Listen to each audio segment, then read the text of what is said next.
Vlookup பற்றி நான் உங்களுக்கு சொல்லிக் கொடுக்க போகிறேன். அதோட பர்பஸு ப்ளஸ் அதோட யூசஸ் வந்து நான் உங்களுக்கு சொல்கிறேன். எக்ஸல் ஃபைலில் வந்து பர்டிகுலர் டேட்டா நிறையா டேட்டாஸ் இருக்குது. பட் நமக்கு ஒரு பர்டிகுலர் டேட்டாஸ் மட்டும் வேணும் அப்படின்னா நம்ம Vlookup ஃபார்முலா யூஸ் பண்ணி அந்த பர்டிகுலர் டேட்டா மட்டும் எடுத்துக்கலாம். அதுக்கு தேவை என்னென்னா, இதுதான் மெயின் ஷீட்டு. இது ஜஸ்ட் அன் எக்ஸாம்பிள். இதில் என்னென்ன கொடுத்துருக்காங்கன்னா, serial number, name plus destination, ஒரு salary plus number of working days, number of day presence and total salary this month. இது என்னென்னா, இந்த மந்தோட salary அவங்களுக்கு ஆக்சுவலாக கொடுக்க வேண்டிய salary, அதாவது பெர் மந்த் salary. இது வந்து அவங்களுக்கு இந்த மாதம் க்ரெடிட்டான salary. இது வந்து இந்த மந்தில் இவங்க ஒர்க் பண்ண டேஸ். இது total number of working days. இது என்னென்னா 27 ஏன் கொடுத்துருக்காங்கன்னா, சில ஆஃபீஸு சில கம்பெனிஸ் வந்து சண்டே வந்து ஆட் பண்ணிக்க மாட்டாங்க நம்பர் ஆஃப் ஒர்க்கிங் டேஸ் வந்து. ஸோ அதில் 3 days லெஸ் ஆயிரும். இதுதான் நமக்கான மெயின் ஃபைலு. இப்போது பர்டிகுலராக இந்த ஷீட்டில் இதுதான் அவங்க கம்பெனியோட எம்ப்ளாயீஸு. இதில் ஒர்க் பண்ணுற ஒருத்தர் ஒரு 7 பேரை வந்து என்கிட்ட சேல்ரி வந்து இந்த மந்த்து வந்து கம்மியாக வந்திருக்கு, அது என்ன ப்ராப்ளம், என்ன பர்பஸ்க்காக கம்மியாக வந்திருக்கு அப்படின்னு சொல்லி கேட்குறாங்க. ஸோ நம்ம வந்து என்ன பண்ண போகிறோம்னா, இதில் கேட்டிருக்கிறது வந்து ஒரு 7 பேர் கேட்டிருக்காங்கன்னு வச்சுக்கோங்க. அந்த 7 பேருக்குமே வந்து நீங்கள் டீட்டெயில் எடுத்து கொடுக்கணும். ஸோ நம்ம வந்து இந்த முறையிலேயே நம்ம வந்து ஃபில்ட்ரு பண்ணலாம். அந்த 7 பேர் யார் என்ன அப்படிங்கிறது வந்து ஃபில்ட்ரு பண்ணலாம். இதுவும் ஒரு டைப் ஆஃப் ஃபில்டர் தான். பட் நம்ம இந்த ஃபில்டருக்கு பதிலாக இன்னொரு ஃபில்ட்ரு இருக்குது, அதுதான் Vlookup. அது நம்ம எப்படி பண்ண போகிறோங்கிறத நான் உங்களுக்கு சொல்கிறேன். Just an example. இதுதான் அந்த ஒரு 7 பேர் கேட்டிருக்கிற, எனக்கு சேல்ரி வந்து கம்மியாக வந்திருக்கு, என்ன ரீசனுக்காக அப்படின்னு சொல்லி கேட்டிருக்கிறாங்க. ஸோ நம்ம வந்து என்ன பண்ண போகிறோம்னா, அவங்களோட வந்து நம்பர் ஆஃப் ஒர்க்கிங் டேஸ் எவ்வளோ இருக்குதுன்னு பார்க்க போகிறோம்.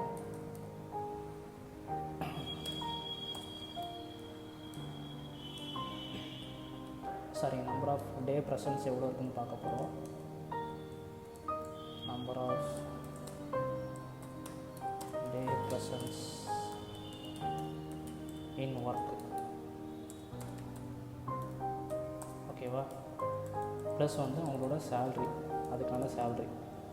ஆக்சுவலாக அவங்களுக்கு டோட்டல் மந்த்து என்ன சேல்ரிங்கிறது அவங்களுக்கு ஆல்ரெடி தெரியும். ஸோ கரண்ட் மந்தோட சேல்ரி மட்டும் தான் அவங்க கேட்குறாங்க. ஸோ இந்த 7% தான் கேட்டிருக்காங்க. ஸோ நம்ம இப்போ என்ன பண்ண போகிறோம்னா, இந்த ஃபைலிருந்து அந்த 7% ஃபில்ட்ரு பண்ணலாம். இதுவும் ஒரு ப்ராசஸ்ஸு. பட் இதில் நீங்கள் பண்ணுறதா இருந்தால் ஒவ்வொரு நேமாக வந்து பார்த்து சூஸ் பண்ணுவோம். ரமேஷ், அடுத்து மாயா, இப்படி நீங்கள் 1 by 1 வந்து சூஸ் பண்ணணும். ஸோ இது வந்து கொஞ்சம் டிஃபிகல்ட்டிஸு. பட் நமக்கு வந்து இந்த மாதிரி ஒரு நேம் லிஸ்ட்டை மட்டும் நம்ம ரெடி பண்ணி வச்சுக்கிட்டோம் அப்படின்னா, இந்த 7 பேர் கேட்டிருக்காங்க டவுட்டில், இவங்களோட நேம் மட்டும் இந்த எக்ஸல் ஃபைலில் போட்டு வச்சுருக்கேன். அவங்களோட number of working day presence plus வந்து சேல்ரி நம்ம எடுக்க போகிறோம்னா நம்ம இப்படி பண்ணலாம். ப்ளஸ் Vlookup ஓப்பன் ப்ராக்கெட்டு நேமில் கொடுத்தோன்னா கமா. இப்போ வந்து அந்த மெயின் ஷீட்டு, அவங்களோட நம்ம ஆஃபீஸில் மெயின்டைன் பண்ணக்கூடிய மெயின் ஷீட்டு, அதில் போய்ட்டு இந்த நேமில் இருந்து ஷிஃப்ட்டு கொடுத்துக்கணும். ஷிஃப்ட்டு ரைட் ஆரோ கீயில் போனீங்கன்னா நம்பர் ஆஃப் டேஸ் இருக்கும், number of day presence. So இதிலேருந்து நேம்லேருந்து நம்பர் ஆஃப் டே ப்ரெசன்ஸ் வரை நம்ம போயிட்டு அடுத்து வந்து control shift down arrow key கொடுத்தோன்னா எல்லாமே செலக்ட் ஆகிடும். ஸோ அதுக்கப்புறம் என்ன பண்ண போகிறோன்னா, இந்த இதில் கீழே பார்த்திங்கன்னா உங்களுக்கு 28R/5C ஒன்று வந்திருக்கு. ஸோ நம்ம இதை தான் யூஸ் பண்ண போகிறோம். அதுக்கப்புறம் என்ன பண்ணோம்னா, 5,0 கொடுக்கணும் கண்டிப்பாக. அதுக்கப்புறம் க்ளோஸ் ப்ராக்கெட் கொடுத்திங்கன்னா இது அவங்களோட டீட்டெயில்ஸ். ஸோ நம்ம இதை வந்து காப்பி பண்ணி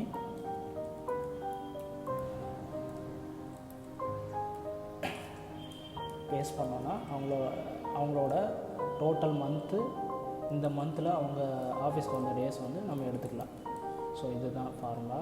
இதுக்கு ஃபார்முலா போட்டுட்டு ஒரு தடவை பேஸ்ட் செலக்ட் பண்ணிக்கிறேன். செலக்ட் பண்ணிவிட்டு எஸ் கொடுக்குறேன். எஸ் கொடுத்ததுக்கப்புறம் இந்த மாதிரி ஒரு பேஸ் ஸ்பெஷல் ஆப்ஷன்ஸ் வரும். அதில் வி கொடுத்தோன்னா வேல்யூஸ்க்கு வரும். அதனால் என்ட்ரு கொடுத்திங்கன்னா பேஸ் ஸ்பெஷல் ஆகிடும். ஸோ இதில் வந்து ஃபார்முலா இருக்காது. இப்போ பார்த்திங்கன்னா எல்லாமே ஃபார்முலா மறைஞ்சிருச்சு. ஸோ இப்போ நம்ம அவங்களோட சேல்ரி எடுக்க போகிறோம். சேம் vlookup ஓப்பன் ப்ராக்கெட், அவங்க நேம் போகிறோம். இதில் நேமோட டேட்டா தான், இந்த நேமுக்கான டேட்டா தான் நம்ம எடுக்க போகிறோம். ஸோ இந்த ஷீட்டில் வந்துட்டோம். இந்த ஷீட்டில் வந்துட்டு இதில் இருக்கக்கூடிய எல்லா நேம் லிஸ்ட்டையும் நம்ம செலக்ட் பண்ண போகிறோம். நேம்லேருந்து டோட்டல் சேல்ரி, இந்த மந்தோட சேல்ரி செலக்ட் பண்ணிவிட்டு சேம் செலக்ட் பண்ணுறோம். செலக்ட் பண்ணிவிட்டு Ctrl Shift டவுன் கீ கொடுத்தோம். எல்லாமே செலக்ட் ஆகிரும். இதில் பார்த்திங்கன்னா 28 R/6 இருக்குது. ஸோ அது வந்து கமா 6, 0 க்ளோஸ் ப்ராக்கெட் கொடுத்து என்ட்ரு கொடுத்தோம்னா அவங்களோட கரண்ட் மந்த் சேல்ரி எவ்வளோங்கிறது நமக்கு தெரிஞ்சிடும். ஸோ நம்ம அதுக்கப்புறம் என்ன பண்ண போகிறோம்னா இந்த ஃபார்முலா காப்பி பண்ணி பேஸ்ட் பண்ண போகிறோம். இதை காப்பி பண்ணி எல்லா லைனுக்கும் பேஸ்ட் பண்ணிட்டோம்னா அவங்கவுங்களுக்குரிய கரண்ட் மந்த் சேல்ரி வந்து நமக்கு தெரிஞ்சிடும். ஸோ நம்ம இது தெரிஞ்சிச்சு. இதை நம்ம வந்து ஒரு தடவை பேஸ்ட் ஸ்பெஷல் பண்ணி வச்சுக்கிட்டோம்னா யூஸ்ஃபுல்லாக இருக்கும். இல்லைனா சம்டைம் ப்ராப்ளம் ஃபார்முலாவில் ஏதாவது எரர் ஆச்சுன்னா இதில் வந்து சேஞ்சஸ் ஆகிடும். ஸோ அதுக்காக தான் இதை வந்து பேஸ்ட் ஸ்பெஷல் பண்ணுவோம்.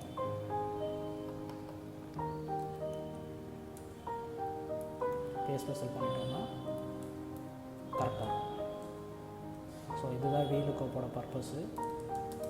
நம்ம வந்து இந்த ஷீட்டில் யார் டவுட் கேட்டிருக்காங்களோ அவங்களோட டீட்டெயில்ஸை இப்படியே செலக்ட் பண்ணி எடுக்கலாம். ஆனால் ஒன் பை ஒன்னாக செலக்ட் பண்ணுறது போல அவங்களோட நேம் லிஸ்ட்டு இருக்குது நம்மக்கிட்ட, செப்பரேட்டாக ஒரு எக்ஸல் ஃபைலில் போட்டு வச்சுருக்கோங்க. நம்ம அந்த நேம் லிஸ்ட்டில் ஃபார்முலா போட்டு பர்டிகுலர் நமக்கு தேவையான டேட்டாஸ் மட்டும் ஃபில்டர் பண்ணி நம்ம எடுக்கிறது தான் vlookup. இதுதான் vlookup purpose and uses. Thanks for வாட்சிங். இது ஹெல்ப்ஃபுல்லாக இருந்ததுன்னா மற்றவங்களுக்கும் ஷேர் பண்ணுங்கள். இதை மாதிரி அப்டேட்டுக்கு சேனலை சப்ஸ்கிரைப் பண்ணுங்கள்.